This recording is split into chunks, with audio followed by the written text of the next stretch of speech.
സതീശനോട് out of syllabus ചോദ്യം ചോദിച്ചാൽ, അതായത് മുൻകൂട്ടി നമ്മൾ ധാരണ ഉണ്ടാക്കിയതിനപ്പുറം ചോദ്യങ്ങൾ വന്നാലുള്ള പ്രതികരണം കണ്ടിട്ടുണ്ടോ?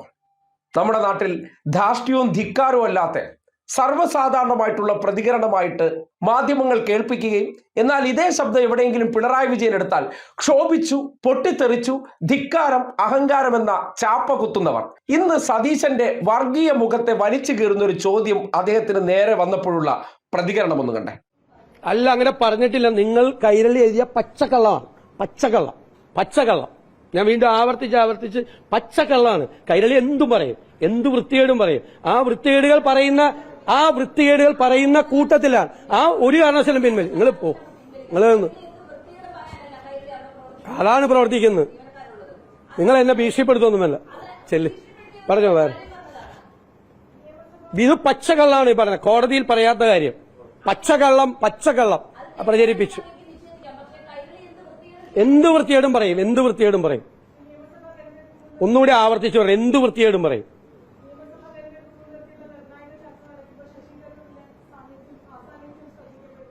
കണ്ടല്ലോ, ഒരു വനിതാ മാധ്യമ പ്രവർത്തകയാണെന്ന് പോലും പരിഗണിക്കാതെ കൈരളി പച്ചക്കള്ളമാണ് പറയുന്നത്.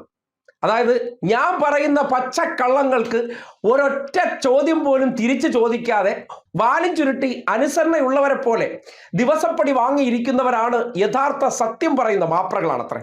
അതായത് സതീശൻ ഈ നാട്ടിൽ രാഷ്ട്രീയമെന്ന പേരിൽ വിളിച്ചു കൂവുന്ന പച്ച നുണകൾ, പെരും കള്ളങ്ങൾ, ഇതിനെതിരെ ആരെങ്കിലും ശക്തമായി ചോദ്യം ചോദിച്ചാൽ അവിടെ തീരാവുന്ന പ്രശ്നമേ ഉള്ളൂ. എന്തുകൊണ്ടായിരിക്കും ക്യാമറകൾക്ക് മുന്നിലെ മികച്ച അഭിനേതാവായിട്ടുള്ള സതീശന് ഇങ്ങനെ പ്രതികരിക്കേണ്ടി വരുന്നത്? ചില സന്ദർഭങ്ങളിൽ നമ്മൾ കുടുങ്ങിപ്പോയാൽ എന്ത് ചെയ്യും? ഉള്ളിലെ ഫ്രോഡ് എടുത്ത് പുറത്ത് ചാടും. നമ്മൾ ഇതിനെ എല്ലാത്തിനെയും മറച്ചു വെച്ചുകൊണ്ട് വേറൊരാളായിട്ട് അഭിനയിച്ച് തകർക്കുകയാണല്ലോ. അതിനുവേണ്ടി നമുക്കൊപ്പം താളം പിടിക്കാനും അല്ലെങ്കിൽ അതിന് സ്ക്രിപ്റ്റിനനുസരിച്ച് ഓരോ കഥാപാത്ര ചോദ്യങ്ങളായി വരാനും പലരെയും നമ്മൾ നിയോഗിച്ചിട്ടുണ്ട്. അതുകൊണ്ട് നമ്മൾ അതിനെ ഒരു പ്രത്യേകതരം എപ്പിസോഡായിട്ട് കൊണ്ടുപോകുമ്പോഴാണ് പലപ്പോഴും സതീശന് നേരെ ചെയ്യുന്ന യഥാർത്ഥ പ്രവൃത്തിയെക്കുറിച്ചുള്ള ചോദ്യം കുറിക്ക് കൊള്ളും പോലെ വന്നാൽ ഉടനടി സതീശൻ അവിടെ ഒന്ന് പതറിപ്പോയി കഴിഞ്ഞാൽ പിന്നെ എന്ത് ചെയ്യണം? പിടിച്ചു നിൽക്കാൻ വേണ്ടി ചോദ്യം ചോദിക്കുന്നവരുടെ വായടപ്പിക്കാൻ അവരുടെ മുഖത്ത് നോക്കി വായി തോന്നണം പറയണം, അവരെ അധിക്ഷേപിക്കണം. അതാണ് നിങ്ങൾ കണ്ടത്. ഇവിടെ തീർന്നിട്ടില്ല.